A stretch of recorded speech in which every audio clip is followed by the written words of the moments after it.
We played that the other day, and we're now joined in studio by the woman herself. That's Beth Orton and Shopping Trolley. Hello, Beth. Hello. Thanks for joining us here in Phantom 105.2. Thank you. I have a theory, Beth. You're not due to play the Olympia till the 20th of March. Yeah. I reckon you're in Dublin for Paddy's Day to get rat-arsed. That's right. Good. Exactly. Are you going to be here for an entire 2 weeks? Yeah, I am. Are you really? No, I'm not. Oh. I'm lying. Sorry. So why are you here? Did you book your flight incorrectly and say, sod it, I'll come in anyway? I came to do this, to come and see you, to come and see so Ray upstairs, don't mention him. Yeah, all right. Don't mention the war. So I'm just here, hanging out, singing songs. Well, we're thrilled to have you in. Thank Absolutely you. thrilled. We just heard you on record there with Shopping Trolley. Yeah. Before we have our wee chat, you're going to do a song for us from the new album. I am. What's the call? Magpie. Take it away. Beth Orton, everyone.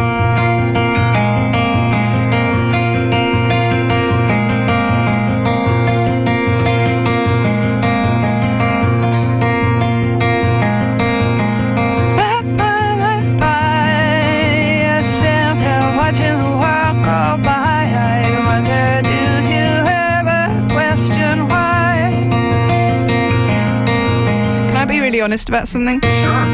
I know you're not meant to do this on air. You're now rapping. Go on. I am rapping. I'm a rapper, and my name is Beth Orton. Can I start that again? Absolutely. How rude is that? Not at all. You could edit life. Yeah, that's okay. I'm going to do it again. Ladies and gentlemen, Beth Orton.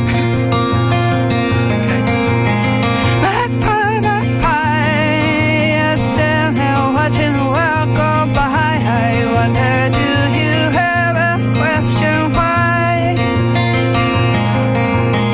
Oh, crow, I'm still here wondering why. You seem to have the day that I could dream. I do not know what it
Absolutely brilliant.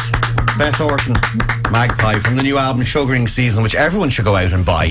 Now, Beth, we said that you're here a bit early for your Olympia gig.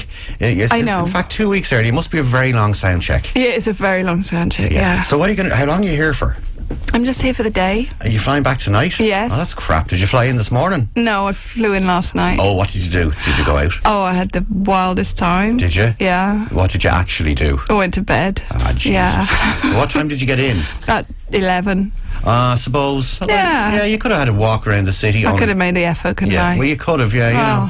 But well, you made the effort today. I did. Yeah, that's what matters. Are you going to get to see any of Dublin now before you fly back? No. Just your face. I'm going to see Dublin reflected in your eyes. Oh, it wouldn't be a very good advertisement for the tourist board. Yeah. No. Oh, well, at least I've got 4 eyes. So, True. You know, a lot of eyes to work with. Come here, speaking of places and the tourist industry, Brattleboro. Yes. Your hubby is from Brattleboro. Yes, he is. And Beth's husband is Sam Amadon, who himself is a musician. Yeah. Have you been to Brattleboro? I have. I've been to Brattleboro. Have you? I've been to Brattleboro about 4 times. How comes? Well, I have relations in New Hampshire. Right. In Keene in New Hampshire. Yeah. And Brattleboro is about a 20-mile drive away. We go over that big bridge, that famous bridge. Yes. And the reason that I was in Brattleboro 4 times is because I basically sulked until they'd bring me to that record shop, Turn It Up. That's a good record shop. It's a great record shop. So I've been to Brattleboro, and I said, we're going to Brattleboro for the day. You could say Brattleboro. I find it very hard to say Brattleboro. No, I get in a right tizzy. Well, see, it's one of my favourite places. Yeah, you're good at say it again. Brattleboro. Nice. There you go. Look at that. Yeah, but I bet you if you were to sing it, you'd sing it lovely. No, I don't even know about that. Well, come here. I said to them, and I said to the wife and her brother and her ma, I said, we're going to Brattleboro for the day because I want to go to Turn It Up. And when I say we're going to Brattleboro for the day, I really meant we're going to Turn It Up Records for the day. Yeah. So they left me in there and walked around Brattleboro. Which is very pretty. But there's bugger all to do. Absolutely. If you're not into records and having a drink... Well, there's some nice antique shops. Yeah. There's some nice bead shops. Dusty old junk that people pegged away. Some nice lavender-smelling oil shops. There's some nice acid-fried hippies. There is. There's a lot of them. Well, there is, but there's also my husband's parents. Okay, are they too the acid? No, they're not. They are the original granola crunching hippie types. No, it's wonderful. I love them. I love them. Yeah. Yeah. And have you frequented Brattleboro? Is it a place when Sam goes, Beth, you know we're going to go for holidays this year. We're going to go to Brattleboro. And you go, I can't even say it, let alone go there. I know, it's true. Well, yes, that I'm not going to go too deeply into this because I'm going to get myself into trouble. You'll but never hear this. Sam Amadon. You'd be surprised. The hippie parents don't listen to Phantom. They probably don't even have a radio. They love Phantom. They're always going on about Phantom. They are not. We're talking about Phantoms. True. Yeah, from their acid flashback. But we won't go into that. So how would you sell Brattleboro to people? I wouldn't. I wouldn't. I mean, I find it quite difficult. How would I sell it? I'd say it's got a nice bridge and an amazing record shop. Yeah. And Sam Amadon is from there, and he's beautiful. He is a beautiful man. A beautiful man. Yeah. So anyway, to finish my story, because this interview is all about me, obviously. Yeah, so they were there for about an hour, and the wife comes back into the shop and she goes, "Are you finished?" And I'm like, "Am I finished? Look, I'm only at D."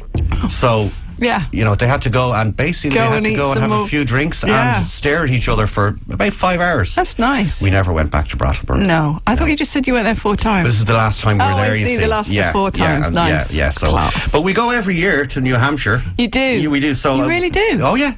What do you do? Well, we stay in Keene. Right. In New Hampshire, and we there's a Turn It Up in Keene as well, you see. Excellent. Yeah, so we do all sorts of things. Well, people aren't interested in what I do, Beth. They're more interested in what you do. Oh, okay, go on. They can listen to me rattle on any day. So, come here. Other Voices Derry. Yes. Was that fun? It was. It was lovely. Other Voices has sort of exploded in the last couple of years. It was just a thing for a church down in Kerry, and a few people strumming the guitars. Now it's huge. I know. Who did you play with? I remember playing, now, there was Daughter. Yeah. They were playing. There was, would you not, this sort of questioning is not good for me. Okay. Oh. Was anyone a dick? No. Good. No. Good. They were all sound. Little Bear. Oh, was she a dick? No, it's a band. It's boys. Oh, lots of boys. Were they sound? They were very sweet. I hope they showed much respect. There was James Yorkston. He's lovely. Yeah, he's a lovely guy. Yes. And so there was, and it all comes back to me in bits and bobs. You didn't get stuck in around with all those people, did you? No. Good. Okay. Better off. Yeah, I am. I'm better off for that. Yeah. So you had fun? I did. Good. And would you do it again? I would indeed, if they gave me half a chance. This time I'd love to go to Dingle. Yeah, you should go to Dingle. Dingle's lovely. It's almost as nice as Brattleboro. Yeah. And there's more pubs. Really? But not as many hippies. No, that's always good. Well, come here. I wanted to ask you about something that I only found out today. One of my favourite movies is High Fidelity. Oh, yeah. Is it true that you were asked to audition? Well, I was asked to audition for a part. I mean, I feel now like completely disingenuous because, I was asked to audition, and I think it was for that part, but it's so long ago now. And I didn't, but I did audition. I went, and they were like, yeah, you can act, but not right for the part. But I was really young, and I was like, yeah, I don't want to do it. You know, if I just, it would have been crap anyway. Yeah. Like that. And so I was like, okay, yeah, I'll go to the audition, whatever. And I went, and I was, So hang on. So they asked you to audition, and then said, no, you're not right for the part. No, I went to the audition, and I read. And so they asked you to do it, and still said, no, you're not right. That's like asking me to play the piano and go, you're crap. You've got to go for an audition. Are you a good piano player? I'm all right. Yeah. I'm only okay. But you might not be right for the band. Or that's it. I can only play, rock. Yeah. Duke Ellington, if he came back from the dead, isn't going to ask me to join his band. There's that. I suppose that's fair enough. Yeah. But if Duke Ellington said, John, audition for my band, and I played, he goes, no, you're not right. I'm like, why the hell did you ask me? No, I didn't mind at all. I was relieved because I had this whole thing about I don't know. It was fine. Well, I think you would have been great. I think I would have been too, but I didn't have the confidence. So there you go. Well, I was saying to myself, Jesus! When I read that, and I only read that today, Beth. There you go. And it is one of my favourite movies. I said she would have been great. She would have been absolutely great as Laura. There's many things I could have done. Many things. Yeah.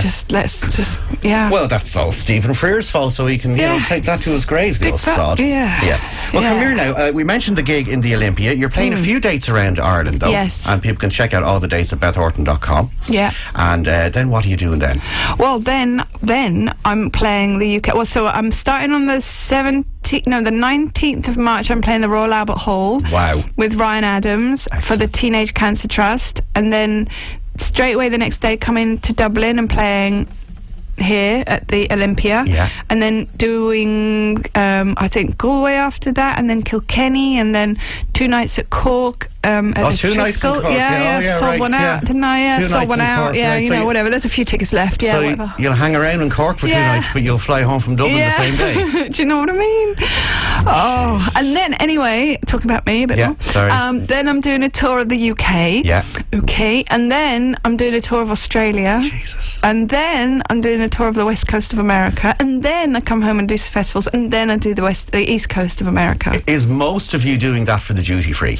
Yeah, basically, yeah. Most of me, not all of me, but a lot of me. So you're busy basically for the rest of the year? For the rest of my life, yeah. Jesus. No, I am. I'm busy. I'm a busy girl. When's your next day off? Well, it's sort of, yeah. Whenever you decide. Yeah, well, I don't know. I mean, it's going to be busy. It's gonna, amp up. And do you write on the road, or is that something you find impossible? Is it just a case of grabbing sleep when you can? And there's a bit of that. It's a bit of a shitstorm. It's like, it all comes together and but we'll see. I mean, in a funny way, it might be easier to write on the road than it is at home at the moment because there's so much going on there as well. Yeah, he's going, we'll go to Brattleboro. You're like, shut up. Yeah. I'm not visiting those two again. No, not those two. I love those two. Right, okay. Well, they're not going to hear this, Beth. They might. They won't. They love the internet. They don't. They do now. They do. They're afraid of it. They love it. It's in the corner and they're looking at it. No, they love it. They all love it now. Everyone loves it. They don't even want to touch the internet. They love it. Right, okay. I'm just saying. All right. Okay, well, if I bump into them in Brattleboro, I'll tell them you think they're lovely. I do. They'll be the ones selling the beads. Yeah.